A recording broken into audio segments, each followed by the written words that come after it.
Operation devil hunt চলাকালে দুর্বৃত্তদের ছুরিকাঘাতে বগুড়ায় ফাহিম হোসেন নামের এক স্কুল ছাত্র নিহত হয়েছেন। ফাহিম শহরের চকফরিদ কলোনির ফরহাদ হোসেনের ছেলে। সোমবার রাত ৮টার দিকে বগুড়া পলিটেকনিক ইনস্টিটিউটের সামনে এই ঘটনা ঘটে। এসএম আবু সাইদের প্রতিবেদন। বগুড়া শহরের ফয়জুল্লাহ উচ্চ বিদ্যালয়ের ১০ম শ্রেণীর ছাত্র ফাহিমকে পলিটেকনিক ইনস্টিটিউটের সামনে কয়েকজন দুর্বৃত্ত উপর্যুপরি ছুরিকাঘাত করে পালিয়ে যায়। পরে এলাকার লোকজন তাকে উদ্ধার করে বগুড়া শহীদ জিয়াউর রহমান মেডিকেল কলেজ হাসপাতালে নিয়ে গেলে কর্তব্যরত চিকিৎসক মৃত ঘোষণা করেন।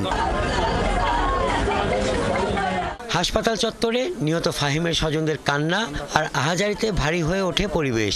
মায়ের বিলাপ আর কান্না যেন থামছে না। তুচ্ছ ঘটনাকে কেন্দ্র করে তার সন্তানকে হত্যা করা হয়েছে।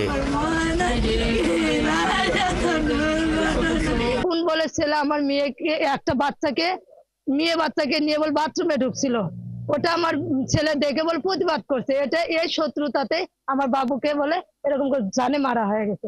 একটা মাত্র আঘাত করছে, আঘাতটা মনে হয় প্রফেশনাল কিলারের মতো একটা আঘাত করে আমার বাচ্চাকে দুনিয়া থেকে চিরতরে বিদায় করে দিয়েছে। এভাবে স্কুল ছাত্রের ব্যবহারে মুগ্ধ ছিল এলাকাবাসী। হঠাৎ তার খুনের ঘটনায় হতভম্ব তারাও। কেন তাকে মারা হলো? সে এখনো মানে কিশোর বয়স থেকে জোয়ান বয়সও জানি, মাত্র নিউটেনে আছে। বিচার করবে এখন অনেক দিন হয়ে যাবে। বাপ মা ক্যান্ডারের লোককে থাকবে ওই রকমই 7 দিনের ভিতরে যার ফাইমের মুসলমান মারা হয়। স্কুল ছাত্র খুনের খবর পেয়ে বগুড়ার অতিরিক্ত পুলিশ সুপার ঘটনাস্থল পরিদর্শন করেন। আমরা সাথে সাথে একটা রেসপন্স করেছি। আমরা পরিবারের সাথে কথা বলেছি, বন্ধু বান্ধবদের সাথে কথা বলেছি। আর আমাদের কাছে কিছু তথ্য আছে, কিন্তু তদন্তের স্বার্থে এই মুহূর্তে আমরা কিছু বলবো না, যেহেতু মিডিয়াতে অনেকেই অপরাধী জেনে যেতে পারে।